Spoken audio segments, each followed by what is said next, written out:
We have Andrea Lee back on the show following her 3-round war with Lauren Murphy at UFC 247 on Saturday night. It was quite the night of controversy in Houston, and this fight was one of those fights people are still talking about for a number of reasons. And I appreciate Andrea joining us on this Tuesday. Andrea, how are you? I'm very well. Thank you for asking. I'm still upset, but I'm good. It is your birthday, however. Happy birthday. How does it feel to be the big 3-1? Oh man. Yeah. I guess 31's really not that bad. I still feel like I'm in my 20s, so I guess that's good. You're only as old as you feel, and I don't feel like I'm old. So I don't think that 30 is supposed to be old anyways. I think that that's just I think it's a myth. I'm glad you say that, and I hope they feel the same about 40, because I'm closer to that range. I turn 37 tomorrow, so yeah. Well, happy birthday to you, and hopefully you have a good celebration. Yeah, I feel every bit of like 35 right now, but let's start with how you're feeling less than 72 hours later, because that was a hell of a fight. It was a battle of attrition in there. One of the best fights of the night. In my opinion, it was the best fight of the night, really? even ahead of the main event, because it was just in a phone booth pretty much the whole fight. But how are you feeling a few days after that incredible fight? I'm feeling good.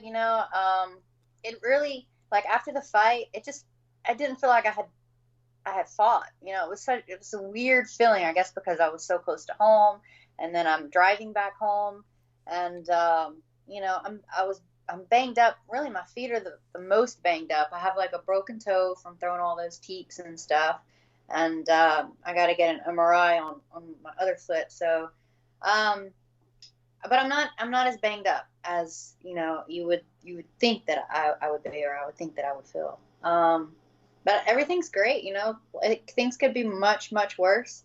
I love my life, and I can't really complain, because there are people out in the world that have more to complain about. And, here I am upset because I lost a decision fight. I'm still getting paid, and, I'm still living my dream. Everything could be worse. So I'm happy, satisfied. We'll get into a lot of the ins and outs from the fight in a moment, but I think everyone's well aware of, probably the most controversial part of the fight, and it was during the broadcast where Joe Rogan sort of brought up that one of the judges was looking at his phone and wasn't paying attention to the fight. It was funny because I actually listened to John Anik on the Anik and Florian podcast, who was sitting obviously right next to Joe, and he said he looked over the actual judge and said that he didn't see any tomfoolery whatsoever. But be that as it may, I think the question everybody wants to know is, after the decision, after the commentary and the things that were said about the judges not paying attention, we're seeing videos and photos come out. Do you plan on appealing the decision at all? We definitely plan on doing something. I don't know what's going to happen. I mean, the only thing that could happen would be considered a no contest. I just think that it's only fair, to have three judges are supposed to judge the fight. So, I mean, they should be watching the entire fight and not just parts of it, because, I mean, there's a lot, that you can miss. And I just feel like with as many times as the commentators mentioned that judge wasn't watching the fight, I mean, there's a lot going on in that round. I mean, that was like the majority of the round, and then you're going to go and score it, like you watched the fight and you weren't really watching it, I think it's disrespectful. I think that there's other judges that would have loved to have the opportunity to sit cage side and watch those fights on Saturday. And they would have loved to have watched every single fight, because it's a big opportunity, and you're getting the best seat in the house. And, if you're there to do a job, you should do it. I mean, I was there to do a job. I did my job, I just needed it to be judged properly. And I think so did all the other fighters, because there were some iffy calls that night. Quite a few of them, actually. I know people, like, there's some videos on there. I know you just tweeted one out not too long ago, probably like 45 minutes ago as we're recording right now. Do you feel like you have enough tangible evidence that the actual judge was looking at the phone to move forward with doing something here?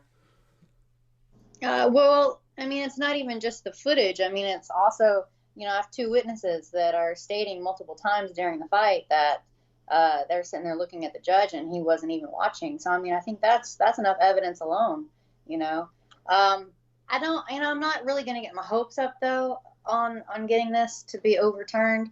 Um, you know, I think just shedding a whole lot of light on the subject is really important, because this happens all the time. It's not just on this fight card. It happens often, and not just the UFC, but in other promotions as well. And I think that the system just needs to be a little better. I mean, we did have 3 fight cards that night. So one of my ideas was, well, if the judges are bored, because they have to sit there from start to finish, maybe they should have like another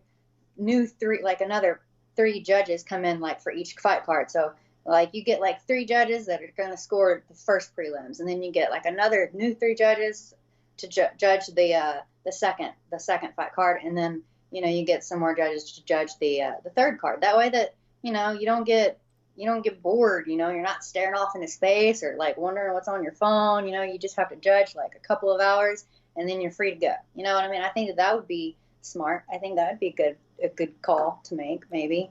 But yeah, I'm not gonna get my hopes up that I can get this thing overturned or to a no contest. And I don't want to take anything away from Lauren Murphy either.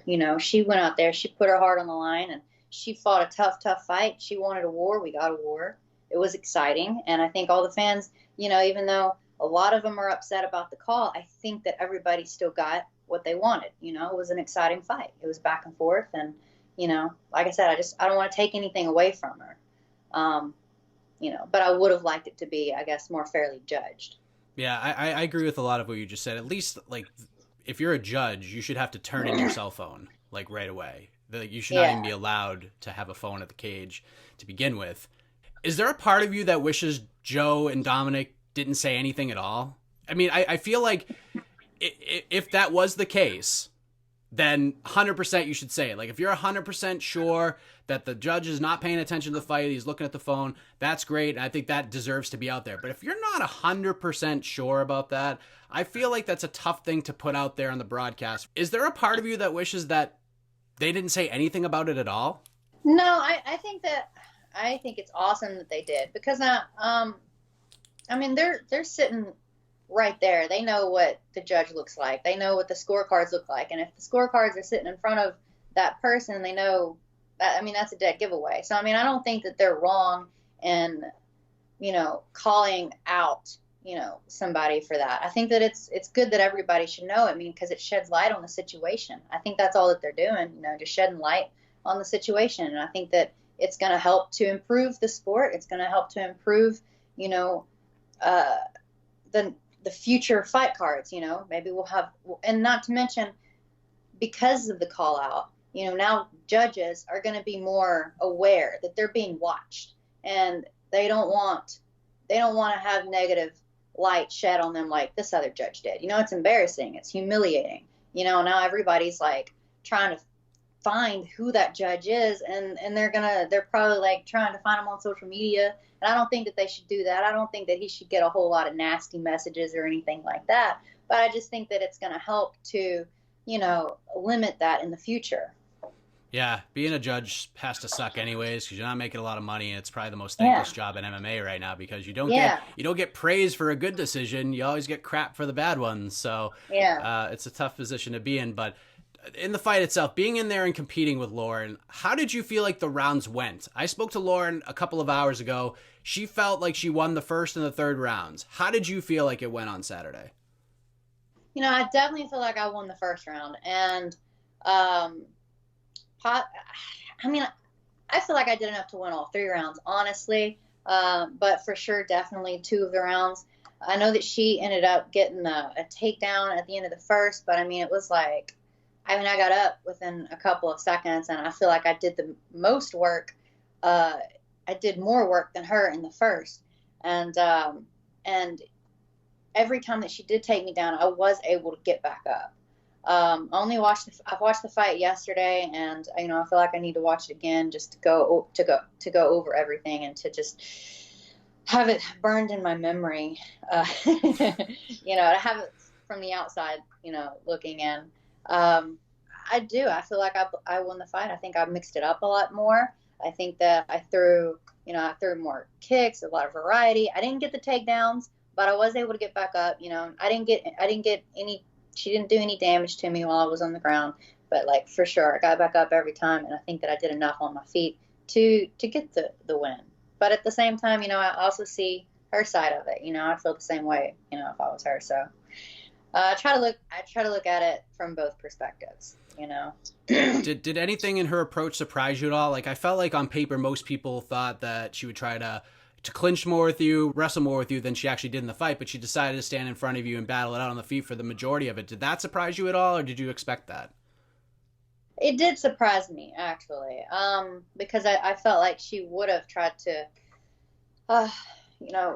force the clinch more or try to force more takedowns, but I see her strategy. I think it was to secure the round at the end, at the end of every last 30 seconds, secure the round, get a takedown. And I think that was a good call. That was a good game plan on their part.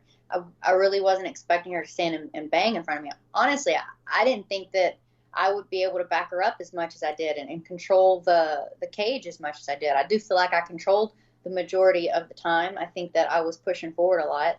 We both were pushing forward a lot, but I feel like I got to push forward more than I had expected. Because remember I told you she's like a robot. She's like going to come forward the whole time, and I'm going to have to be fighting backwards probably the majority of the fight. And that's how I felt, but that's not what happened. So yeah, I was a little surprised, and I was happy to stand there and bang.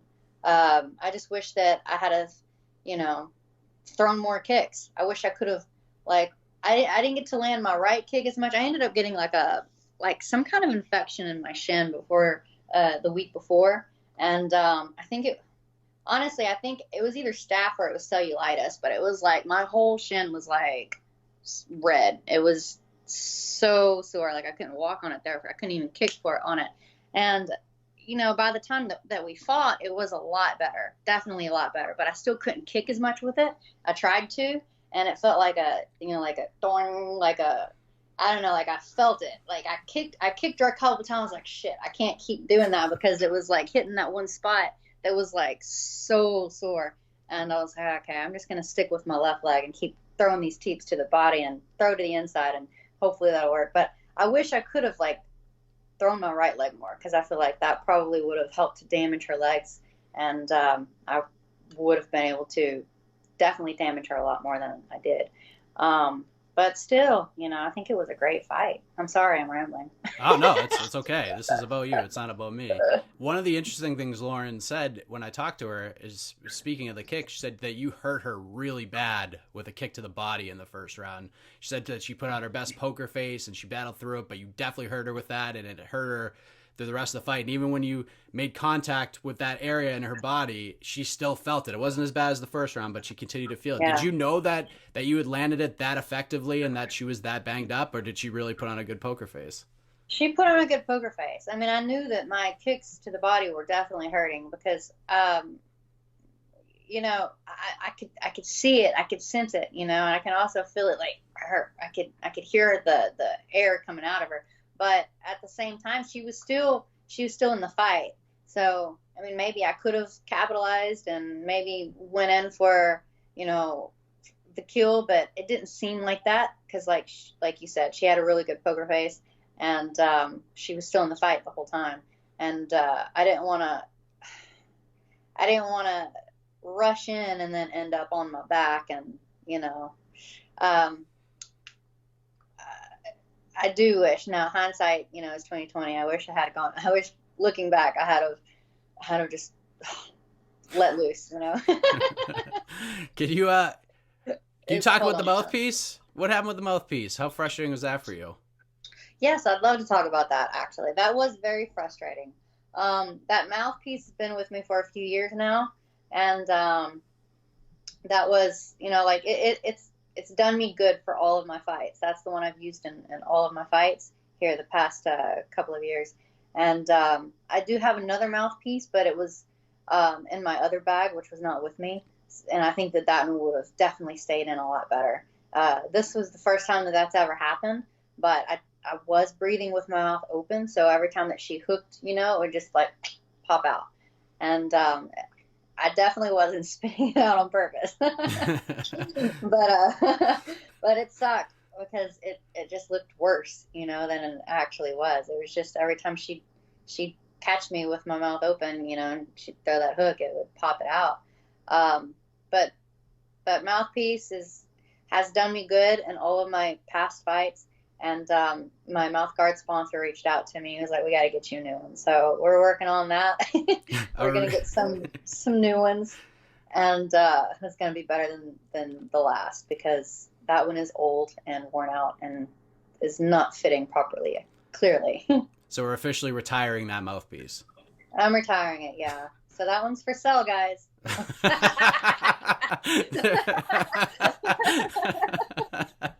I didn't win I didn't get the win purse, so I'm just joking. There you go. After the fight ends, I mean, obviously, pretty close fight. You guys beat the crap out of each other. A lot of people had scored it for you. I think every media member on MMA Decisions had scored it for you, but it was a very, very close fight. How confident were you feeling about your performance and getting your hand raised after that third round before Bruce Buffer reads the scorecards? Man, I felt great. I really, really thought that it was going to go my way. I just thought that I had done enough. I know she got those takedowns, but at the same time, I was able to get back up. But I know how judges are, and they do score takedowns super high. And especially if they think that the rounds look close, and someone scores a takedown, then that's like, okay, they win that round because that person scored a takedown. But I just feel like all she did was box me the entire time. And she boxed me and then shot a takedown, and she got the takedown. I just feel like I mixed everything up so much better, and I did more damage the whole fight. But, I was surprised, but, I don't know. I just, there's nothing you can do about it. I mean, that's what happens when you leave it in the hands of the judges. And, I just have to do better next time. I have to try to get a finish, and that's what I got to do. And I wanted to finish this time. I wanted to hurt her to the body. I wanted to finish the fight that way, because I knew that she could take a lot of punches. She took everything, to the head. The body, though, I could tell that it was hurting her. And I just felt like if I could just land the right one, I was going to put her down. But she's tough. I'm sure you probably felt similar listening to Bruce Buffer read the scorecards, but I heard, 29-28 Murphy, 29-28 Lee. But when I heard the 30-27, I was like, all right, Andrew's going to get the win. I'm sure you felt the same way, right? Was there any doubt in your mind once he said 30-27 that they were scoring it for you? For sure. I definitely didn't think that I lost every round. I mean, I thought that was ridiculous. But again, that happened quite a few times during the night. It was even with the Sean Jones, fight. It's crazy. I don't know how some of these judges score these fights. I definitely don't think it was a 30-27. If anything, a split decision. I feel like we fought close. I think I got the win, but at the same time, Lauren did a great job, and I really am happy with the performance that we both gave. And I feel like I could have given more, and I feel like I should have. But I'm still happy with it. And, normally I'm upset with my performance, but I'm not going to say I'm upset. I'm happy. And I think that it was fun for all the fans.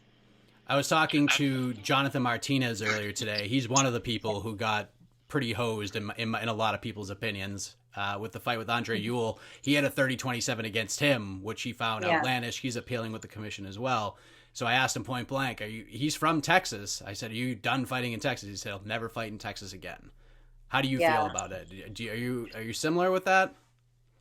Man, there's a lot of people saying that, sorry. Yeah. There's a lot of people saying that. And I mean, for a long time I felt like that. I wasn't sure if I should fight in Texas. I mean, the commission is very strict, and there's a lot of, I don't know, there's just a lot of things that need to be worked out in Texas. I don't want to say that I don't ever want to fight in Texas again, because I like fighting close to home, and I hear that this happens a lot in Texas, though, so maybe it's better to be safe than sorry. So let's put it this way: unless there's actual like tangible change with this commission and the scoring and how they do things, you're not fighting. But if they do make some changes, maybe we'll revisit that down the road. Yeah, for sure, definitely. Because I mean, like, I want to be able to fight close to home, and Texas is my home, and I want to be able to have my friends and my family come to my fight, and um, that's what was the best part about fighting in Texas. I was gonna have all of my I was gonna be in front of my family and my friends, you know, and that was exciting to me. Um, but yeah, I would definitely like to see some changes, you know. Um, I don't, surely the UFC is not happy with the way things went down. And, you know, I know that they're probably going to, I mean, they want to go to Dallas, you know, we want to fight in Dallas. The UFC is wanting to go to Dallas and put on one of the next UFC events in the future. So, I mean, hopefully things will be fixed by then, or at least a little bit better, because I would like to be on that card. I really would. You know, I'd like to be fighting close to home again. So I guess we'll just see what happens. You know, I don't want to count it out completely. All right, that makes sense. I'm sure you probably saw that Kansas and Invicta in particular, they're going to introduce open scoring at their event next month. Are you in favor of the open scoring, or do you think that's going to change things a little too much? How do you feel about that? I don't really know how that's going to help. I think that it's cool, you know, but I don't know how it's really going to help. I think that in a way, it's probably moving. It's going to help improve some things.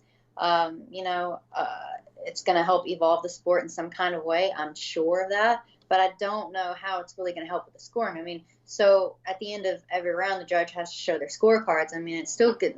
It's not like they're going to go back and like change the. I mean, I don't know. Once the rounds are scored, they're scored and that's it. You know, they're not going to go back and change it. It doesn't matter if they show it between each round or they show it at the end of the round. You know, I think it's still going to be the same, right? I mean, in my personal opinion. Like especially in that third round, if you found out that you lost the first two rounds, that might have changed your approach a little bit too. It's just weird how the scoring was throughout the night. Okay, well, if the fighters are going to be able to know between the rounds, I guess that would change a lot. That would definitely, I wonder how that would affect the fighter's mindset in the fight, for sure. Yeah, that could be a game changer. Because like MMA and boxing are the only two sports that, you know, if you're watching a basketball game, it's not like they turn the scoreboard off, because then you never know what the freaking score is. This is the only sport where you don't know where you stand. This is true, yeah. I think for sure it would definitely be a game changer, because then it would, you know, each fighter would know. I wasn't looking at it in that perspective. I was looking at it in the eyes of the fans, you know, and everybody watching from the television. But I guess, yeah, the fighters would know, so that would make a big difference for the fighter, and mentally, like, you'd go out there each round, and you know what, the fights might even be better. It might even be worse too. Who knows? Maybe if someone's up 2 rounds, they'll cruise even more than they thought. But I wanted to get your take on I want to get your take on something Lauren said, because I remember in our last conversation you wanted that fight of the night bonus, you wanted the extra 50 G's, and I understand why Krause and Giles got it, because that fight was bananas, and the circumstances surrounding Krause taking the fight on 18 hours notice is just bonkers in itself. But Lauren felt like the fans cost you guys 50 grand by booing after the fight. Do you agree with that? I don't really know. I mean, I don't really know if that cost it or not, because it's not really up to the fans if we get the 50K or not. It's up to isn't that up to Dana White and people in the UFC? I mean, I would think it's up to them to decide who gets the bonus or not. The fans don't really get to vote. Yeah, I don't know if he just heard the reaction and was like, maybe this wasn't as good of a fight as I thought it was because people were booing. I don't know. It's possible. I mean, it's possible that she could be onto something. I do think it was an exciting fight, you know, and I mean, you know, the fans were upset, but I don't think that necessarily lost us the bonus. I think, like you said, James Krause, you know, coming in on 18 hours notice, and then putting on going the distance and and not to mention going up 2 weight classes. I mean, that's really impressive. And then there was a lot of finishes. There was a lot of really good knockouts, a lot of great finishes. I knew it was going to be hard for us to get that bonus with all those finishes going on early on in the night.